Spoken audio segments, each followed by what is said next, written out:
everything unpacked and laid out from the carry bag. Set up the bottom poles and connectors as shown.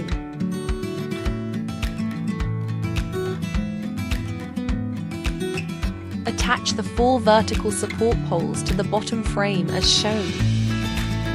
Connect the top poles and connectors.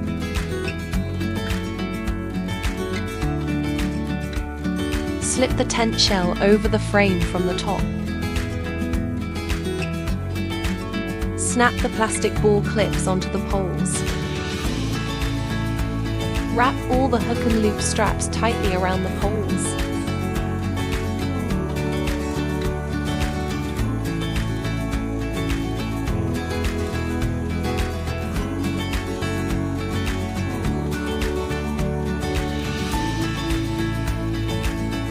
Install the paved floor mat, ground stakes, sandbags and guy lines outdoors.